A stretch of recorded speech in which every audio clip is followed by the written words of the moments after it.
Welcome to my humble abode, darlings. Come in out of the rain and get comfortable. I have a story to tell you, and I hope you enjoy. If you do, be sure to like, comment, and subscribe. We went to Sabotage, a fox hunt. They weren't hunting foxes. Part 1. I remember when the first time I saw something die. A squealing hare, limbs twitching, eyes wide, ripped apart by whippets, in the village green of Norfolk. I was only 6 years old. I couldn't scream, couldn't move, couldn't do anything to help the creature. Just watch the group of men cheer as the fresh blood soaked the hedgerows. That moment rewired something in me. Since then, I've spent my life pushing back against the cruelty of blood sports. Anything from badger baiting, stag coursing, and of course, illegal fox hunting. Now I was behind the wheel of a rusted van, rattling down narrowing country lanes, the kind that twisted like veins through the ancient woodland. GPS had given up 10 miles back. The trees grew taller here, ash, yew, and hazel, forming arches overhead that blocked out the late autumn light. A strange quiet settled, the kind you only notice when you've lived too long in cities. In the back were the crew, Sophie, sharp-tongued, fierce-eyed. She'd grown up in inner-city Wolverhampton, got into animal rights after her dog was poisoned by her neighbor. Once smashed a grouse-shooting estate's window with a brick wrapped in a wildlife trust leaflet. Nick was quiet, ex-army. His 1,000-yard stare never left him. Bat out here in the green among the bramble and the birdsong, he came closest to looking human again. This work, sabotage, resistance, was his therapy. Tom was the youngest, barely 23. He came from a long line of country folk. His grandfather ran fox hunts in Yorkshire. Tom once helped flush out a vixen when he was 16, and had nightmares about it for years. He joined us, our guilt maybe, or because he believed redemption was real. We rounded the bend, and the village emerged. Harlow's Hollow, a pocket of time untouched by modernity. The houses were stone and ivy choked, roofs slanted and sagging with centuries of rain. There was no signal, no streetlight, and no traffic. Just a creeping mist and a church bell that rang at the wrong time. A hand-painted wooden sign read, "Welcome to Harlow's Hollow. Tread lightly. Walk right." We slowed as we passed a crumbling war memorial and a small schoolhouse with boarded windows. 2 boys played football barefoot in the mud beside it. They stopped as we passed and stared, silent, unsmiling. "Feels off," Sophie muttered.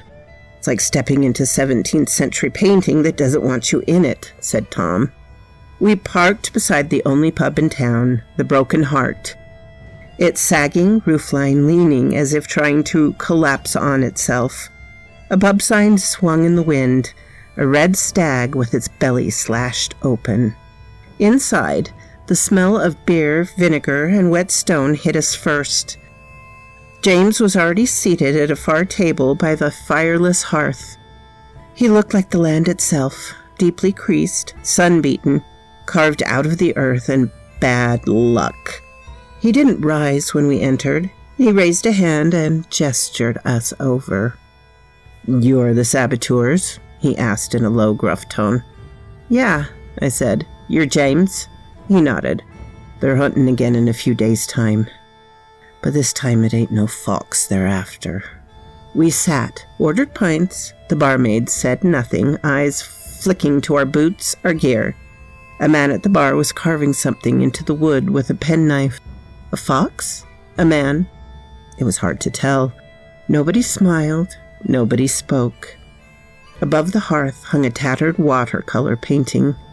At first glance, a standard fox hunt, riders, dogs, the blur of red coats. But when you looked closer, the figure being hunted didn't look vulpine, though. More humanoid. Later, when the place emptied, James leaned in.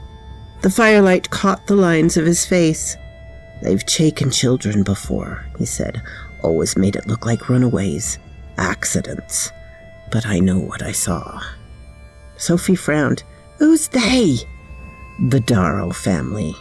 And the Hollow Hunt. Lord Darrow and his inner circle. Been doing it for centuries." He took a deep swig from his pint, shaking his head. "Foxes at least keep the rabbits from eating my cabbages. These bastards. They run hounds through my pastures, kill my sheep, piss on my fences like they own everything." Sophie slammed her glass down. "Why hasn't the village stopped them? How can you people let this sick fucks get away with this?" James's eyes narrowed. "Because they're afraid. Because they remember." Then they told us the folk tale, passed down in dark corners and unfinished verses. The weird was once a man, or something like it, a keeper of balance between man and beast. He pushed deeper into the wolds, clearing, killing, claiming. The forest struck back, until the Darrows made a pact. Give the weird a child, let him be raised wild, become part of the woods, and then hunt him, a ritual sacrifice, to show the forest men still had dominion. Each successful hunt won them another generation of safety, harvests, and control. He paused. "My son. 3 years ago, he was 6. Vanished. They said he wandered off into the woods, but I found his coat, torn, just lying in the middle of the path." James took us to his land a mile outside the village, past a rusted gate and into a hollow glade. There were signs here, subtle but mistakable, stones stacked in spirals, bones tied with black twine, effigies nailed to trees, half man, half beast. "He's out there still," James said, pointing to the tree line. "They call him the Redling now. You can see him at the edge of the woods, just watching."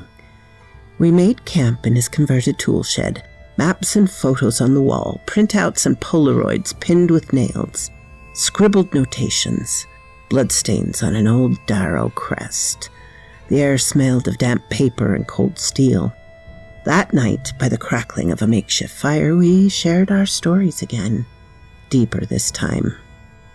I told them about the hair in Norfolk.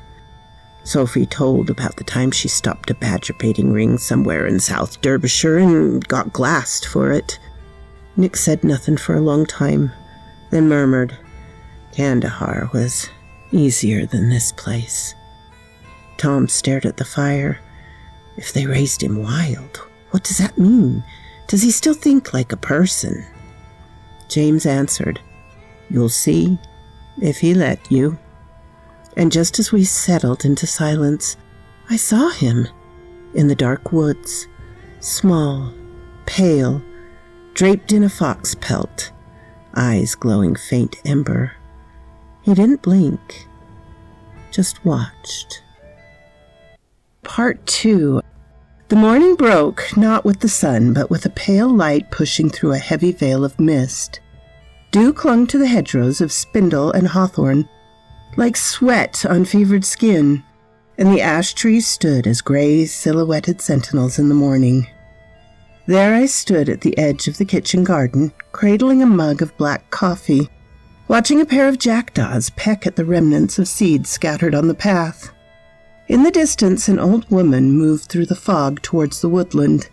Others joined her quietly, emerging like ghosts on the moor, men and women placing small offerings at the wood's edge. A freshly shot wood pigeon, feathers still damp with blood, a brace of rabbits, a wedge of cheddar cheese, strawberries, and a wicker basket of pink lady apples. One man laid what appeared to be a wooden carving of a fox, weather-worn, but clearly treasured. At that moment I felt it, the land holding its breath. They're leaving offerings. It was James, having gotten up earlier to work on the farm before everyone else. For the Redling, no doubt. "Why are they feeding him?" I whispered. "Because some think he's still a boy. Others think he's a god, and maybe they're both right, James answered. That afternoon, the group fanned out for recon. We took turns watching the hunting lodge, in the beach hangar above the village, hidden behind gorse and bramble. Sophie and I laid flat in the grass, binoculars on the sprawling estate. There, over several yards, we got the picture of what we were dealing with. Hunting lords and their sycophants, a string quartet playing Waltz of the Flowers, champagne flutes in one hand, riding crops in the other. A bonfire crackled on in the center of the fete champêtre as servants wandered, offering hors d'oeuvres. The fact these people were enjoying themselves at this meet, anticipating the idea of a human child being torn to shreds for some twisted ritual, sickened me to the stomach. Then came the hour of the man itself, the devil in velvet hunting coat, lifting his drink as the fire crackled. Lord Robert Darrow, a slender man in his 70s with silver hair, a thin, hawk-like nose, and a haughty tone, the type you've often seen in some snobby elite club. "To the old ways," he cried, "to dominion, to the weird that bends the wood and blood."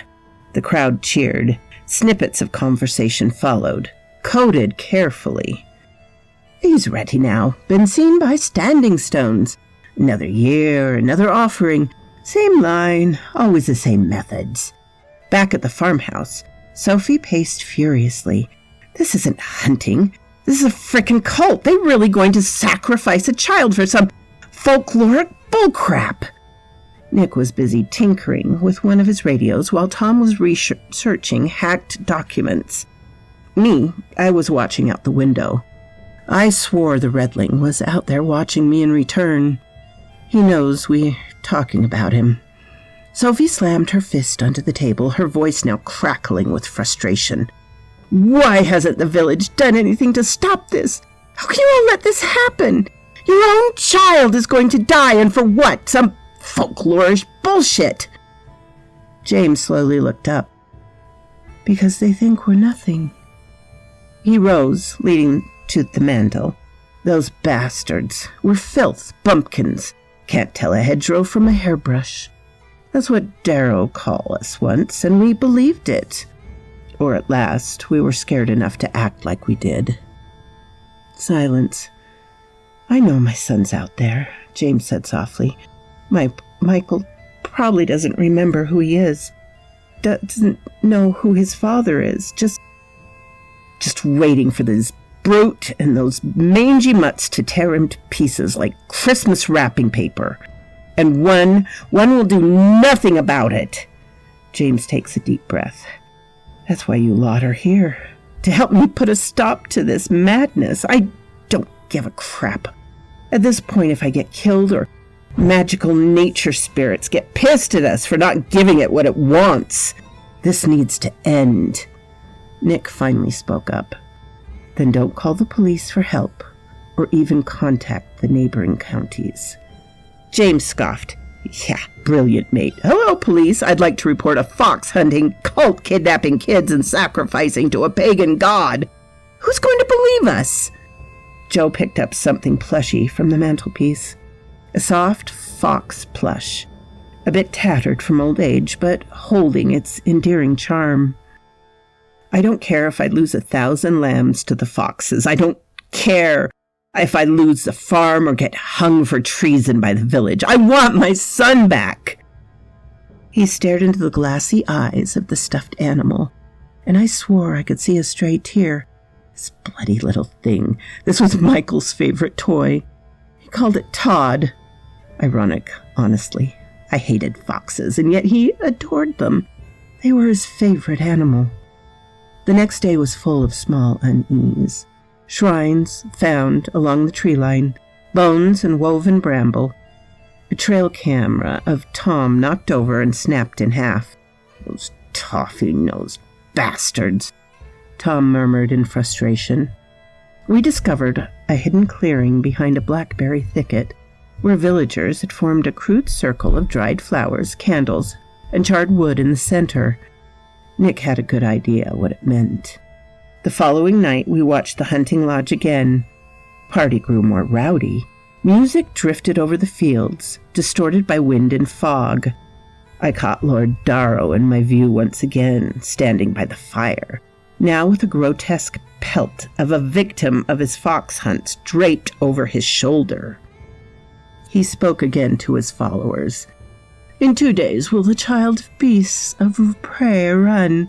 The land will be reminded who holds the whip, and once again Mother Nature will kneel to her masters."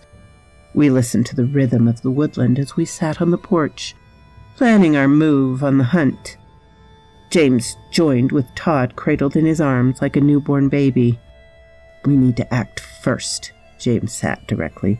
"This isn't just Michael or bloody foxes anymore, but many children to come before us." The autumn fog thickened like porridge, curling around the farmhouse like smoke. I couldn't sleep that night. I came to this village to help put an end to fox hunting, only to get dragged into a conspiracy. Once I finally succumbed to fatigue, I dreamt. I dreamt of running through the eaves and underbrush with roots like bare-knotted fists, behind me a pack of hellish dogs with red eyes and frothing maws snapping at my heels.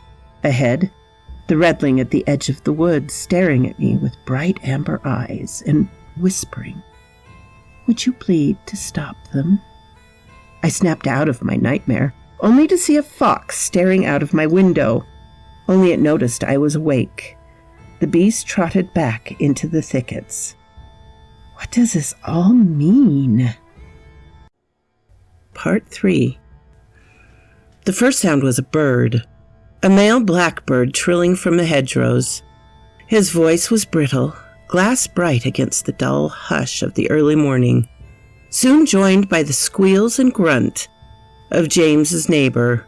Panage pigs set loose echo among the acorn-rich underbrush. I sat by the window, tea cooling in his hand. He hadn't slept much that night. None of us had. The night had been thick with half-seen shapes, the woods creaking like old bones. Somewhere past midnight, even the local barn owl had fallen silent. Then came the robin and its autumn song. It perched on the windowsill, puffed its red breast bright in the gray, head cocked as though listening. James noticed it at first. "That's a sign," he muttered. "Old folks say robins carry messages from the dead, from the spirit world." The little bird let out a single note, sharp and strange, and then flew off towards the edge of the trees. "Well, I think Mr. Redbreast wants us to follow him," Sophie said, already grabbing her coat. "I know when not to ignore a guide when one shows up." No one questioned her. In Harlow's Hollow, too many things weren't coincidences. We followed the robin deep in the woods, fluttering from branch to branch, sometimes waiting patiently for us to keep up, past the place where the offerings have been left the day before. Many are now gone or slowly decaying from the elements. As we tread, we could hear pheasants clattering through the underbrush. A hedgehog, perhaps, returning home from its late night of hunting, waddled across our path. The stillness was shattered by a sudden rustle, and there he was, Michael, the redling. The young boy, half shrouded in the morning mist, near an ancient yew, a shape out of time. He wore the same fox pelt draped over his shoulder, matted with burrs and dried leaves. His eyes, human, yet met mine without fear. Sophie stepped forward slowly, crouched low. "Hey there, sweetheart. It's okay." The boy's head tilted. Then, with an uncanny quickness, he dropped to all fours and bolted, but not away. He circled them. Joining him from out of the undergrowth were foxes, badgers, stoats, weasels, and even a polecat. Low and silent, like a predator testing a herd. Nick whispered, "He's not just a kid anymore." "No," said James, voice raw. "He's been out in the woods for far too long." And those monsters made him into this. His knuckles whitened. My son. That's my bloody boy. A stunned silence followed. The air grew colder. Rooks cawed overhead. The forest was listening. James stepped forward slowly, voice shaking like old timber. Michael, son, it's me, your father. The boy flinched, his eyes feral, golden blinked uncertainly. Do you remember? Your name is Michael Corbin. You live on a farm with me. You used to love reading Rupert Bear, playing football with your mates, and you love foxes. Even I didn't. You have a little fox named Ted back at home. You wouldn't sleep without him. He misses you. The redling tilted his head. A breath caught in his throat, but he said nothing. I looked for you, James whispered. I never stopped. I'm sorry. I let those horrible people take you. The redling tilted his head at James. A rather protective sow badger snarled at the sheep farmer to keep away from the redling. I couldn't believe what I saw. Michael calmed her by a quick kicker. Incredible, Nick whispered. Your son is a real-life Mowgli now. Yeah. Bloody hell, son, James muttered. But before we could move closer, a crack rang through the air. A branch snapped somewhere nearby, a hiss of movement. Then came the smoke. Michael's animals scattered into the undergrowth. A veil of oily vapor moved closer. A track rang through the air, a branch snapping somewhere nearby, a hiss of movement. Then came the smoke. Figures emerged from the smoke screen, tall, masked, and silent. The hunters. Their faces were hidden behind grotesque masks of bone and hide, like beasts born of nightmare. One held a long shepherd's crook, another a net. Michael shrieked. Then chaos. Sophie hurled a smoke flare, painting the world crimson. Nick tackled one of the men to the ground. Got one! Tom scrambled through the smoke, grabbing Michael's arm, but something yanked the boy back. A steel trap disguised under the leaves, clanged shut beside his feet. The hunter surged forward. James tried to run, shouting for his boy, but I grabbed him back by the collar.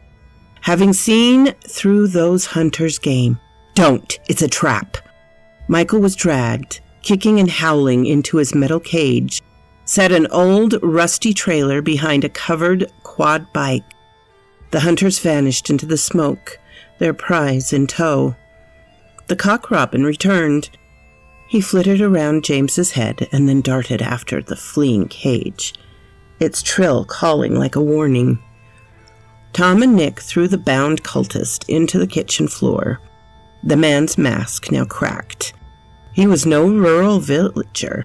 His accent was posh, his clothing too, clean beneath the grime. You're not from here, Sophie growled. Well, aren't you a clever little chav? The man sneered. Does it matter? It's too late. I stepped closer, now intrigued what this ruffian had to say. So you can keep pretending you lot own the land? The cultist smiled wider, clearly indulging in our frustration. We don't pretend. We remember the old ways. Before you lot came with the cameras and flares, we know the power beneath the soul, even better than those imbecilic locals. Then why hide behind your smoke screens? Tom snapped. What? You think you lot were the first to try and sabotage our rituals? The man hissed. We gotta keep you fools on your toes. After securing the snob in one of James's rooms for the night and giving him something to eat, we're not heartless, we retired for the night. Tom, Nick, and Sophie battered and exhausted, were the first to hit the sack, leaving me alone with poor James. Poor bloke, having to reunite with his son, only to be stripped by him once again. They're really going to do it. The ritual. My son. The Hunt's legacy. But not this time. I don't care if the wild swallows my farmstead whole. I don't care if the wolves magically appear from the other world. I'm getting my son back, or I'll die trying. From the woods came a sharp bark of a fox, and then silence. I jolted awake just past midnight, realizing I dozed off in my chair. Dying embers of the fireplace now smoldered. The wind had stopped. The cock robin sat perched on the back of my chair, watching me with its jet-black eyes. Then, from the woods came a sound unlike any I'd heard before. A scream, half human, half animal. Michael being chased. And soon the hunt will begin. Part 4. Rain pattered lightly on the windows of the old stone farmhouse, casting long streaks across the glass like claw marks. Inside, the flicker of candlelight danced on the wooden beams. A faint, musty smell of damp earth and livestock clung to the air. Sam Bedford, our captive, stayed tied to a chair in the center of the room, soaked, shivering, but still smirking. Nick leaned against the wall, arms crossed. I paced. I couldn't help myself. Tom fiddled with a worn hunting knife, the tension bleeding from his fingers. Sophie sat stiffly, trying not to glare at the prisoner. James remained in the corner near the hearth, Todd in his hands. "You know what we're here for," Joe said. "Tell us what the hell's going on." Sam chuckled, lips split where someone had struck him. "You lot don't understand what you're interfering with. This isn't some posh countryside game. This is tradition. This is balance." James' voice crackled like dry timber. "My son was kidnapped to be used like a sacrificial lamb for your little pagan cult. Balance!" He took a step forward. "You don't know the meaning of it." Sam turned his gaze on him. The weird took what it was owed. "You should be grateful it didn't take more." Having enough of this nonsense, I slammed my fist on the table. "The weird! Enough of that fairy tale bullshit." "It's not a fairy tale," Sam whispered. "It's older than belief, older than your churches, your cities, your paved roads. The weird is the forest. It's the rot and the regrowth. It gives and it takes. We just obey." Sophie's eyes narrowed. "You obey by kidnapping children, sacrificing them to beasts and running through with your hands?" Sam smiled again. "We prepare them. They become something more. Guardians, vessels. They shed their humanity so we don't have to." "That's sick," Tom murmured. Sam ignored him. "Every redling was once a child, released into the forest. The weird watches them. If they survive until the hunt, they are blessed. If they die, they are still given as tribute. That's the agreement." Nick stepped forward now, his voice quiet but fierce. "My dad was a terrier man. Fox hunts were our lives. I get traditions. I get the land. But this is twisted. Even he'd never be part of this." Sam looked at Nick with something like pity. "Because he was blind as a mole to what the hunt really was." Later that evening, after Sam had been locked in the stable under watch, the group returned to the farmhouse kitchen. A bottle of whiskey was passed around, but no one drank much. The silence was heavy. "I never told anyone the truth," James said finally. His voice was raw. "Not even the police." Everyone looked up. "My twin brother Luke. He was the first one I saw taken. I was 6. The last time I saw him in the woods behind the old vicarage when the horn sounded. The hounds came first, screaming, barking, then the riders. Masks, red coats, blood on their coats. My face tightened. Sophie leaned in. They grabbed him, took him. I remember my mother screaming, and I remember the forest swallowing him whole. That was the last time I saw him. The room was silent, but for the crackle of the fire. Sophie placed a hand on the farmer's. "We'll get him back," she whispered. "I promise." The next morning came with a light drizzle. Today was devoid of birdsong. Sophie stepped outside, blinking against the fog. Something darted at the tree line, low, quick, and red. A flash of red. A little warbled passage with several drawn-out fading notes. "Mr. Redbreast's gone off again," Sophie muttered, half to herself. "Well, I think he wants us to follow." I joined her, rifle slung over the shoulder. "You really believe he's leading us somewhere?" "I don't know," she said. "I've got a feeling." Nick spotted it first. Torn feathers, a fresh mallard near the trees, left on a flat stone. A gift or a warning. Further in, the group found relics, half-buried masks, wicker cages, carvings and ancient stone glyphs of man-beast hybrids with thorns for crowns. Tom reached for one only to recoil. "It's still warm." The forest called to him. It always had, but now it sang to his blood. No matter how he tried to break free of his iron containment, no matter how he tried to chew at the bars. Michael was not a boy anymore, not in body or mind. He moved like mist through the trees, muscles and fur and instincts. The hound's scent lingered on the wind, and it made his skin prickle. He remembered a time vaguely when he had a name, a toy, a voice that read stories in a soft country drawl, a garden with carrots and tomatoes, a dog barking cheerfully. Now those memories were flickers scattered like bird bones. The others, the hunters, were nearby. He could smell their sweat and smoke, their new methods. Some carried smoldering urns that cast thick plumes, choking the undergrowth. Some laid false trails. Some had bagged foxes to let them loose and blood the hounds. The redling hated them. He remembered the fear.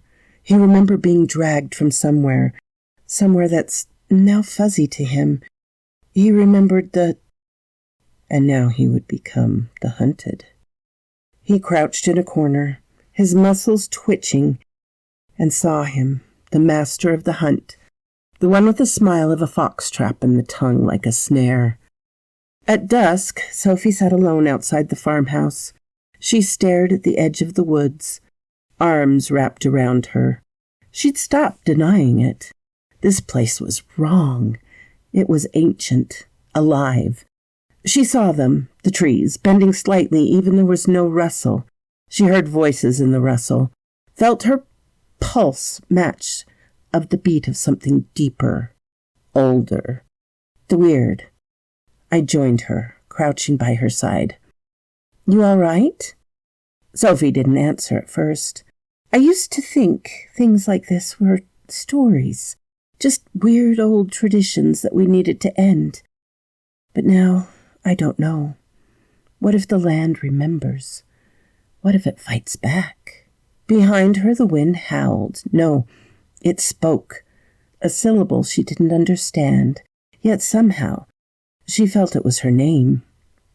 That night, the redling overlooked the valley, muscles tensed, and there it stood at the edge of the woods. The weird, a towering shape, clothed in bark and shadow, antlers formed of tangled roots, hollowed eyes staring directly at him. The animals, deer, foxes, birds, even a hare, gathered around it like children before an ancient god. And it nodded once. The redling understood. The time of the hunt was near. Finale. The farmhouse was still. its walls breathing a quiet, uncomfortable calm. My eyes snapped open with a start. A faint creak of floorboards echoed from downstairs. I rushed down, fearing the worst, finding a door to the makeshift holding room ajar. Sam Bedford had broke free, his restraints torn to shreds, and now was standing over James with a knife in hand. "You'll regret this," Sam spat, eyes wild. "You'll regret everything. The weird will reclaim what's it own." James, already battered and bruised from yesterday, struggled to rise from his chair. His hands grasped for Todd, his son's fox plushie, a frail piece of the past. With a roar, James lunged forward.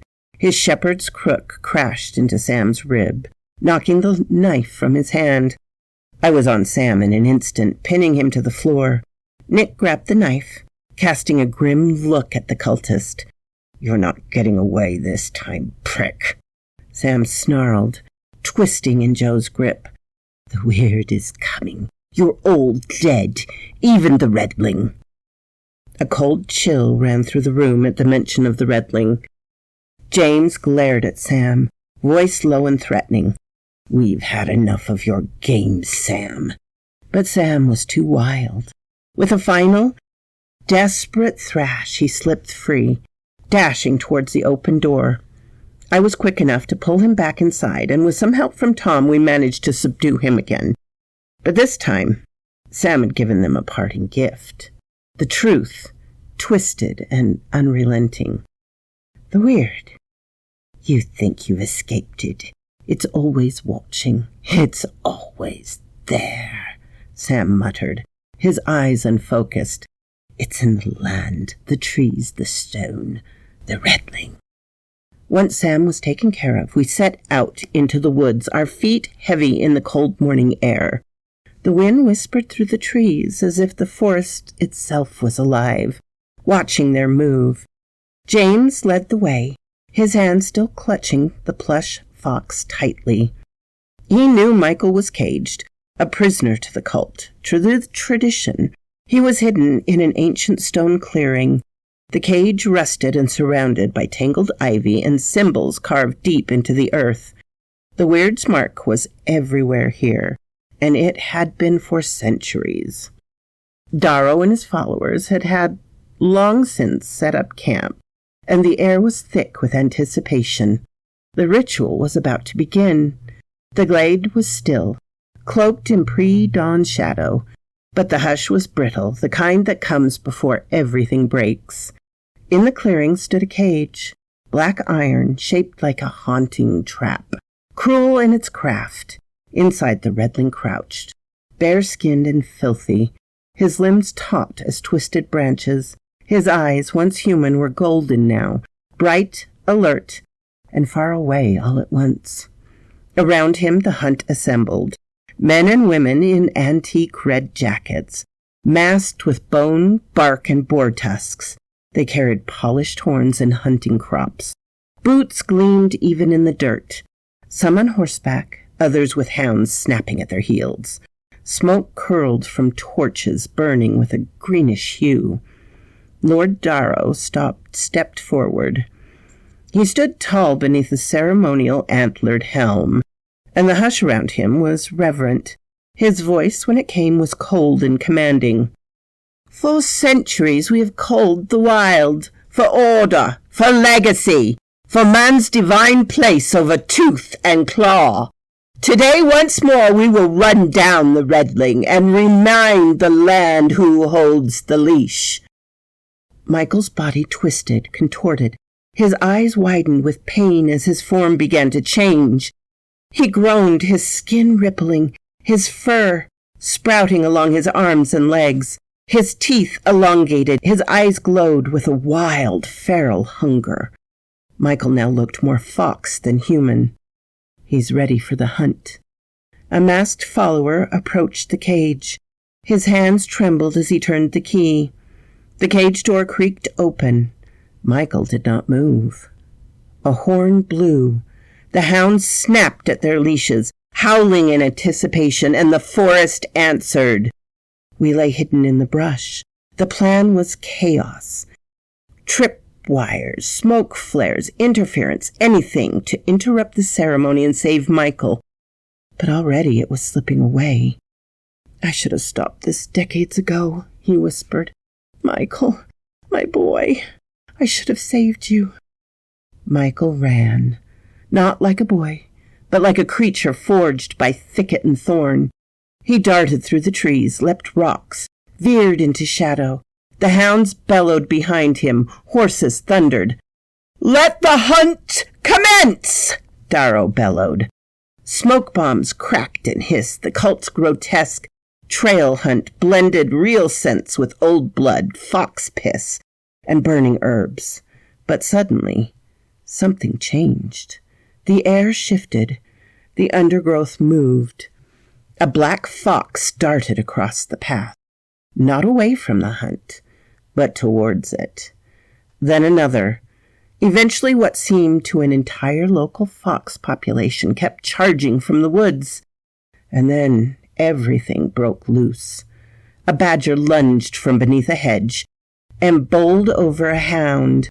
Soon joined by his family, a fallow deer, herd, charged at the steeds with antlers lowered, like spears of bone and burr. Sparrowhawks, buzzards, kestrels, and tawny owls shrieked and dove, talons flashing. Magpies, crows, rooks, jackdaws, and jays screamed overhead, pecking riders at their heads and their eyes. A stoat leaped onto a boot and bit deep. Mice, rats, voles, weasels, rabbits, hares, a polecat, and even a bloody otter. They all poured from the forest canopy. The little beasts swarmed the bootstraps, while the panicked horses reared. From the branches, squirrels leapt onto the heads of the riders, biting at noses and ears. Even more surprising was some of the villagers' cats and dogs seemed to have joined the natural forces.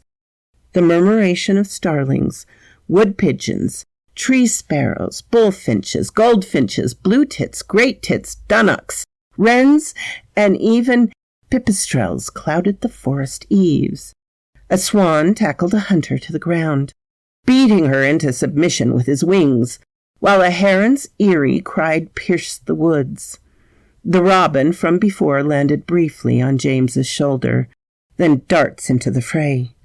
The hounds, once bloodthirsty, snarling beasts, halted mid-lunge, ears twisting. A low whine shivered through their ranks, a flicker of recognition deep in their amber eyes. Then, as if some ancient memory awoke in their marrow, they turned. With guttural snarls, they wheeled around and threw themselves at their handlers, biting hands that once beat them, dragging down red-jacketed riders as foxes lunged from the bracken to join them. Screams filled the air, curses swallowed by the thundering cries of jackdaws and buzzards. Deer barreled into the fleeting cultists. Birds pecked at faces, rabbits and hares tripped running men. Even the stoats and weasels leapt like shadows from the ferns, slashing at ankles with needle teeth. We blinked, stunned even to think that the local ecosystem was fighting back, until Tom yelled, "Don't just stand there like bellends! Help them!" With whoops and howls, we surged forward into the chaos. Sophie snatched a fallen riding crop and swung it at a hunter trying to raise a horn. Nick tackled a masked figure wrestling a barn owl off his shoulder. Tom and two deer leapt aside as a massive branch, cracked by smoke and chaos, came crashing down, separating the hollow from the path to escape. "No one's leaving," he muttered grimly. "Good." A voice rang out, manic and sharp.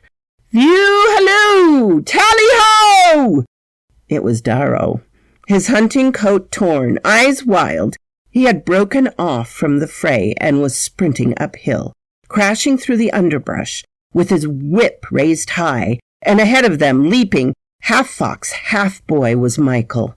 "The redling's mine!" Darrow screamed, voice cracking with unhinged glee. "The blood shall run!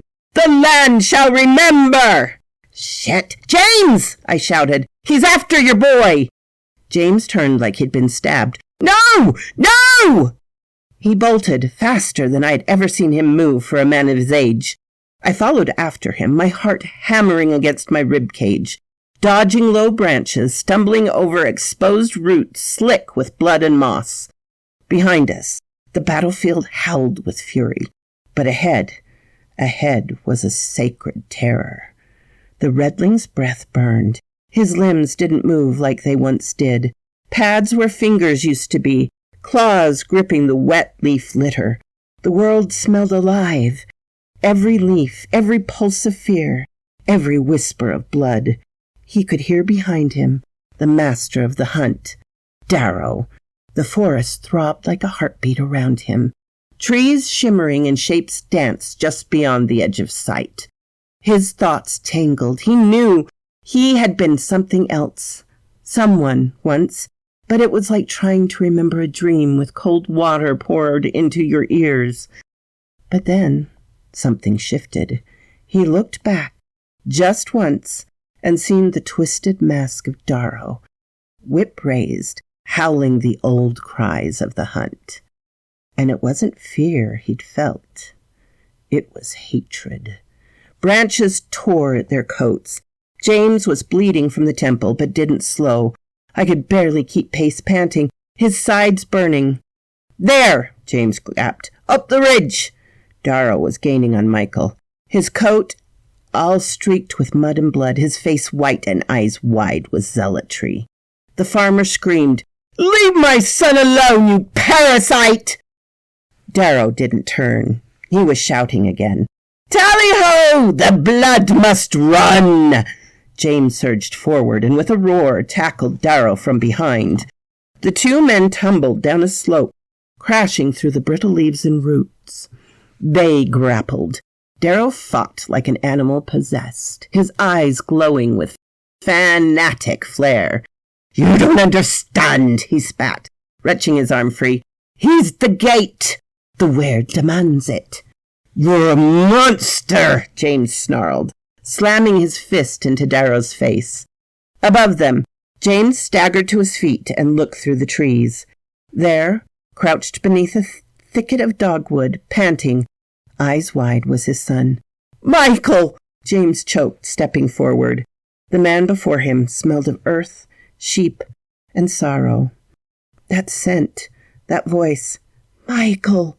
the man whispered again, kneeling, offering a small toy fox. His fingers trembled. "It's Dad," the man said. A flash, a memory, hands lifting him high, laughter, mud pies, sheep dogs barking. Michael blinked. The forest swam. He stepped forward, then stopped. A voice from him whispered, "The weird has arrived." At the tree line, cloaked in a body of vines, antlers, bones, moss, and birdsong, the weird stood. Its face was a shifting tapestry. The fox skull, the owl eyes, bark and starlight. It said nothing, just watched. Michael turned, breath catching. Behind him, foxes and hounds stood together. To his side, James, arms out, whispered his name. Below, Darrow struggling in the mud as I held him down, teeth gritting. The choice burned in his chest, and the redling remembered who he was. The weird loomed at the forest edge, half seen, half felt, like a storm made of flesh and folklore. Its antlered crown shimmering with leaves that moved, though there was no wind. The robin nested in the crook of its branches. Owls blinked slow and wide from the hollows of its chest. Darrow broke free from my grasp, bleeding and gasping. He stumbled to his knees before this being. "I only did what was needed," he stammered. "I upheld the old rights, the blood, the hunt. It wasn't for me, it was for you." He stretched out a trembling hand. "Master, please. I serve you. I keep the pack. The boy was the offering." The weird stared, unmoving. The forest fell silent. Then, slowly, it stepped forward. Darrow whimpered, crawling backwards. "No, no! I'm loyal! I did it for the land, for order! They're the trespassers, not me!" The weird reached out and touched him. Darrow screamed. His limbs bent and folded, bones snapping like firewood. His flesh peeled in shifting waves. White fur spilled across his body, like snow on stone. His voice shrank to whimpers. Paws thrashed in the autumn leaves. Within seconds, Darrow was a white fox, panting, eyes wide with terror. Then came the sounds, padding feet, soft and circling. The black fox stepped from the shadows, regal and grave, eyes gold like ancient amber. It nodded once. Behind it came dozens, red foxes, flanking on both sides, and then from the thickets, the hounds, their loyalty reborn and belonging to the weird. Stepping forward, without snarling, they didn't lunge. Darrow froze, then, sensing what was happening, fled. The foxes followed, then the hounds. A hunt in reverse, not to kill, but to cast out. A sentence from the woods itself. Darrow vanished into the trees, chased from the hollow, never to return. Michael watched, breath held. James stepped closer.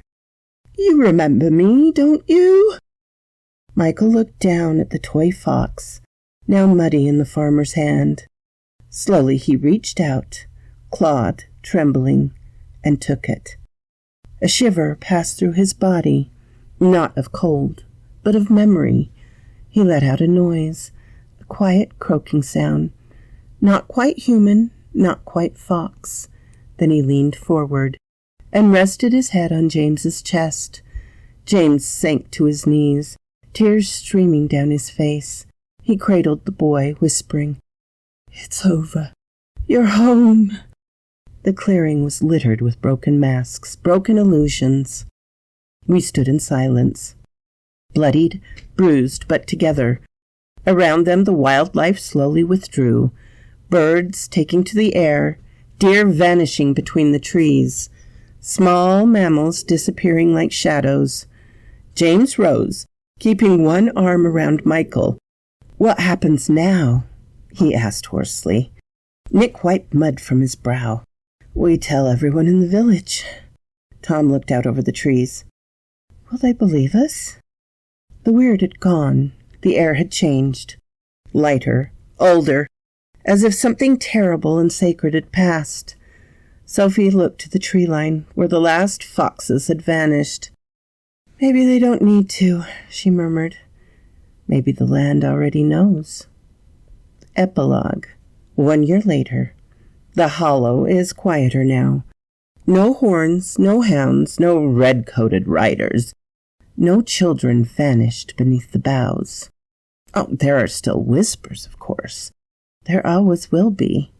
Old stories cling to the bones of places like Harrow's Hollow. But the village breathes easier.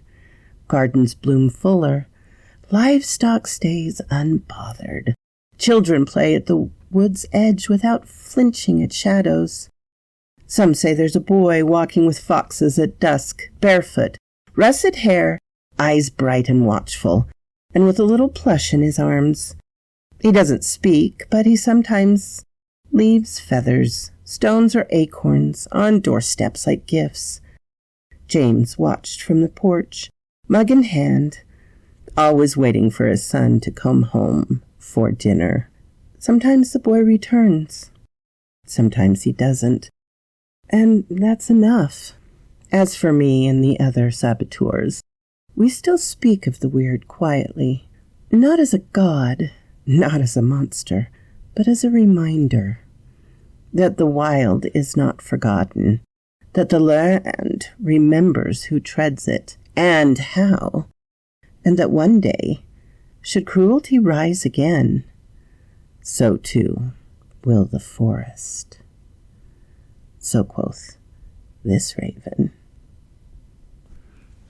My darlings, you all know this just absolutely goes in my wheelhouse. Just absolutely love the folklore of this. And what a marvelous story. Thank you to Alex for this wonderful, wonderful story.